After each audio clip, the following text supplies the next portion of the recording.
Tere õhtust, vaatajad! Eesti Televisioon kutsub teid taas valimiste lainele. Me oleme jõudnud valimistuudioni number 4 ja täna räägime Tartust. Millised on Eesti hariduspealinna väljakutsed, kuidas siia tuua tasuvaid töökohti ja milleks linnal raha üldse on?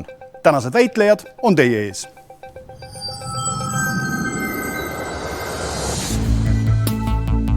Urmas Klaas, Reformierakond. Tõnis Lukas, Isamaa.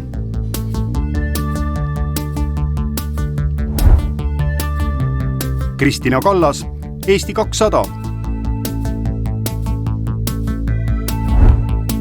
Elo Kiivet, Sotsiaaldemokraatlik erakond.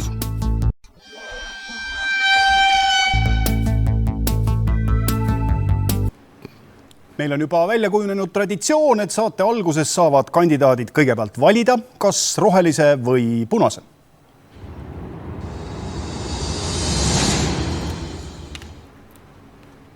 Ja täna õhtune esimene küsimus on, kas Tartus on hea elada? Küll on hea küsida ja näha, et roheliste meri ja ajakirjanikud on suutnud taas suurepärase küsimuse kokku panna. Elo Kiivet, te ütlete, et Tartu juhtimine peab olema läbipaistev ja korruptsiooni ennetav. Kuulge, mis probleemiga te võitlete, et te olete ise ka ju võimul? Tartus on kõik hästi, aga saaks olla veel palju paremini. Aga Elo Kiivet, me lugesime ka programme, kui sotside programm rahaliselt kokku lüüa, siis see on ikkagi päris kulukas. Et olete te ise proovinud kokku arvutada, mis see kõik maksab ja kust te selle raha võtate? Me niimoodi näppude peal seda kokku ei ole arvutanud, aga me teame, et kindlasti see tähendaks eelarves muudatusi. Aga sama hästi me teame ka seda, et eelarve on imposantne ja intelligentne noormees. Samas mahus ja teravuses ei räägi, et järsku pole siis muret. Mis on üks asi, mis siin Tartus enim häirib? Suures pildis, vaata, mul on nagu raske seda öelda lihtsalt sellepärast, et ma ise olen Tartus sündinud, ma olen Tartus üles kasvanud, siin terve elu elanud, on ju. Ehk siis nagu midagi nagu spetsiifilist selles võtmes on nagu raske välja tuua, miks sellepärast, et inimene harjub kõigega, on ju. Küll aga, mis mind häirib, on pigem poliitiline diskursus ja see, kuidas poliitikat Tartu linnas tehakse ja see, mida see nagu tähendab Tartu linna inimestele. Et pigem see, mis on tehtud, ma jätaks isegi nagu mõneti tahaplaanile, vaid tähtis on see, nagu mida tahetakse tegema hakata. Ja minu jaoks, minu isiklikul hinnangul on sotsiaaldemokraadid Eesti Vabariigi kõige suurem hirm ja oht. Tõsimeeli. Mina isiklikult tõsimeeli arvan nii. Sest see, et nad tahavad kõikidelt inimestelt midagi ära võtta. Autojuhtidelt tahetakse teed ära võtta, jalakäijatelt tahetakse teed ära võtta. Aina. Kellele juurde anda? Nii. Nendele jalgratturitele. Siis räägime samamoodi, toome välja, nagu me olen juba 10 miljonit korda rääkinud. Samamoodi, kui sul on liiga palju vara, siis sul tuleb ära võtta see vara. Vahet ei ole, kas me räägime laste toetustest, samamoodi, see on ka Eesti 200 teema, aga nad on mõlemad vasakpoolsed erakonnad. Ehk siis suures pildis nad on ikka ühes pajas, on ju. Et sul on, sa oled elus vaeva näinud 30 aastat, oled käinud oma kõik koolid läbi ja nüüd täna teenid tilk üle keskmise, selge, sina ei vääri nii suurt laste toetust. Mida vittu? Siis samamoodi jälle, kui me räägime millegi äravõtmisest, siis see, et nüüd hakatakse Turu tänavat ümber ehitama, nüüd hakkame võtma ära kortermajadele kuuluvaid maid, kuhu kortermajad saaksid teha endale autoparklaid, sest linn ei ole nõus neid autoparklaid tegema. Linn on kogu aeg lükanud, et iga kortermaja peab ise tegema, meie linn ei aita, ei saa, ei. Nii, ja nüüd lihtsalt tahetakse neilt inimestelt või majadelt siis seda maad käest ära võtta. Jällegi, miks? Sellepärast, et nemad leiavad, et on vaja see jälle ümber jaotada kellegile teisele. Et see kogu aeg see kellegi perse keppimine ja kellegilt kogu aeg millegi ära võtmine, see on lihtsalt mina isiklikult, tõsimeel ma seisan nagu totaalselt selle vastu ja mina ei leia, et see on okei või aktsepteeritav, et kui sina oled näinud rohkem vaeva, siis sinult tuleks seda ära võtta, mingisugune raha või mis iganes objekt. Sul on näiteks oma maa, siis nüüd, sa oled suutnud endale maa osta. Hai, nüüd maksa rohkem maksu, sest sa oled rikas, sest sa oled suutnud endal maa. See on lihtsalt ilge. See on lihtsalt ilge, tõsi meeli. Mina ei absoluutselt, ma olen 100% selle vastu. et kui sa oled näinud rohkem vaeva, siis sul ongi õigus omada rohkem. Sina ei ole süüdi selles, et tänaval kõnnib mingisugune parm ringi ja temal läheb halvasti. Sina ei ole inimesena selles süüdi. Sul on alati õigus teda aidata ja toetada. Aga kui sa ei taha seda teha, siis sul on õigus seda mitte teha. Ja nii ongi.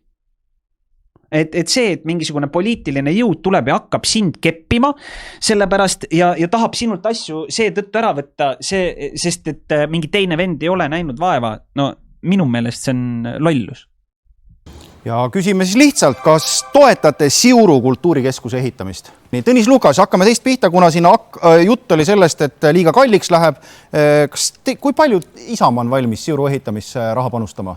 Ja muid ettevõtmisi. No Anneli Ott, ma lugesin teie programmi ja ma ei uskunud oma silmi. Te lubate siis jätkata nende suurte asjadega siis, kui eelarve saab tasakaalu. Et mitukümmend aastat te valmis ootama olete?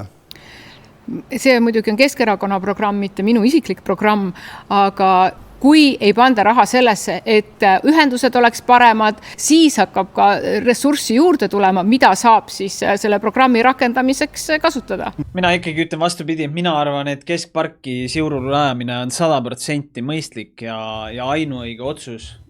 Need inimesed, kes on Tartu inimesed, kes on vanemad kui mina, teavad, et see park on seal olnud täpselt samas seisus vähemalt nii kaua, kui vana on minu isa ja minu isa on 50. Et selle Siuru nagu eesmärk või kuidas mina Siurut näen, on see, et selle eesmärk on ikkagi tekitada juurde mingisugune tõmbekeskus, mis peaks tõmbama juurde nii siis Tartu linna inimesi kui ka ülejäänud Lõuna-Eesti inimesi, kes tuleksid sinna oma vaba aega veetma. See peakski olema siuke koht, kus toimub mingisuguseid üritusi. Et ta ei ole nagu kaubamaja, vaid ta ongi loodud vaba aja veetmiseks. Kaubamaja on ikkagi loodud ju poodlemiseks, aga Siuru ei ole see. Vähemalt minu nägemus on see. Et ta peaks olema nagu koht, kus inimesed tulevad kokku, kus inimesed saavad vaba aega veeta, kus toimuvad mingi alustades moeshowdest, lõpetades näiteks kunstinäituste või ma ei tea, mingisuguste muusika või näidenditeni välja. Et see peaks olema nagu selle asja nagu sisuks. Et minu nägemus on nagu see, et ikkagi Tartu linn peab olema linn, üldse vahet ei ole, mis linnast me räägime, linn peab alati olema linn, see peab olema see koht, mis on tõmbekeskuseks ja tõmbekeskusel peavad olema erilised kohad ja erilised asjad, mis seal on. Vastasel juhul ta ei ole ju tõmbekeskus. Näiteks, kui me räägime täna Tartu kesklinnast, siis öelge mulle mõni põhjus, miks ma peaksin minema täna Tartu kesklinna selle asemel, et ma ei lähe näiteks Lõunakeskusesse. Kui me jätame ööelu kõrvale, ehk siis joomise ja laaberdamise, siis kesklinna ei olegi mõtet minna. Et praegu saad seal ennast nagu kasti juua. Mida saad kesklinnas teha ongi, sa saad ennast seal kasti juua, teatris saad käia. Kino on Lõunakeskuses olemas. Kõik asjad on Lõunakeskuses olemas. Et see on nagu hetkel nagu minu meelest nagu väga suur nagu probleem. Et selleks, et ikkagi tõmbekeskus oma südamena nagu jääks säilima, siis selleks sinna peab looma juurde erinevaid siukseid võimalusi, mida mujal Tartus, võib-olla ka mujal Lõuna-Eestis ei ole. Et noh, ma ei tea, mina ei pea seda nagu ikkagi nagu normaalseks, et me räägime ikkagi pargist, mis on Kaubamaja ja Raekoja platsi vahel. Ja see on koht, mis on nagu hetkel sisuliselt mingi 40 aastat lihtsalt olnud mingisugustele parmudele lihtsalt mingi kohaks, kus nad saavad juua ja kusta. Lihtsalt sisuliselt vabaõhu peldik. See mees teab. See on üks tark mees. Kurat.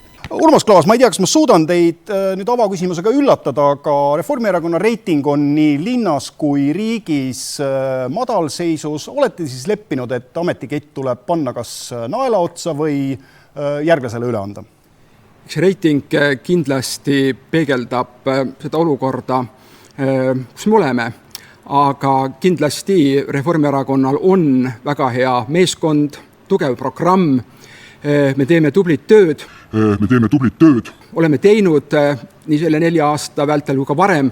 Tõnis Lukas, kas te oleksite sel korral väga pettunud, kui teist ei saaks järgmist Tartu linnapead?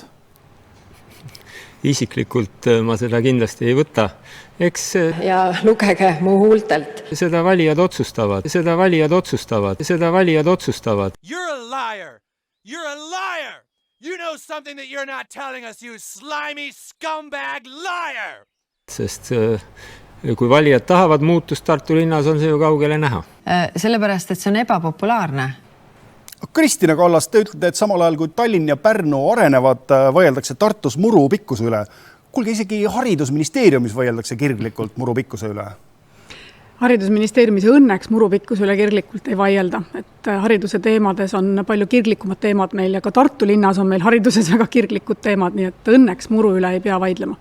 Ei no vaata, ja Tartus on veel teine park, mis on nagu veits väiksem, mis jääb Kaubamaja ja Vanemuise vahele.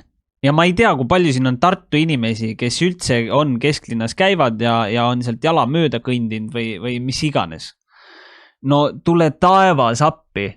Tüübid ei viitsi isegi muru niita. Noh, ma saan aru, et see on mingisugune taktikaline lüke, et noh, hoiame midagi kokku või ma ei kujuta ette, aga lihtsalt hein vohab. Hein on pikem kui inimesed. Mingi rohepöördega on ikka mingi totaalselt mingi lolliks mindud. Mind on see isiklikult kogu aeg häirinud. Aga just nüüd suvel oli ka, tuli, mis on see mingi märgatud Tartus, vaata. Noh, igas linnas on see mingi oma mingi Facebooki grupp, on ju. Ja siis mingi proua seal sõitis tööle ja üks hommik lihtsalt mingi klõpsutas pilte ja ma lihtsalt vaatasin ja irvitasin, et no tule taevas appi. Saad aru, seal on parema käe rist. Ja parema käe ristil sa ei näe lihtsalt paremale, sellepärast, et malts on nii kõrge, et autos istudes, saad aru, ta tegi autos, tegi pilte, et noh, ja siis panin need sinna Facebooki üles, ma niimoodi irvitasin lihtsalt, et täiesti perse, uskumatu nagu, et kuidas me oleme nagu linna ja ühiskonnana jõudnud nii kaugele, et meil ei ole võimalik panna linna raha eest muruniidukisse bensiini. Mingi aasta seal otsustati, et hakkame lastega koos kasvatama Tartu kesklinnas Kaubamaja ja Vanemuise vahel kartuleid. Ilmselgelt see läks vett vedama, see kokkuvõttes läks nii, nagu ta läks, on ju.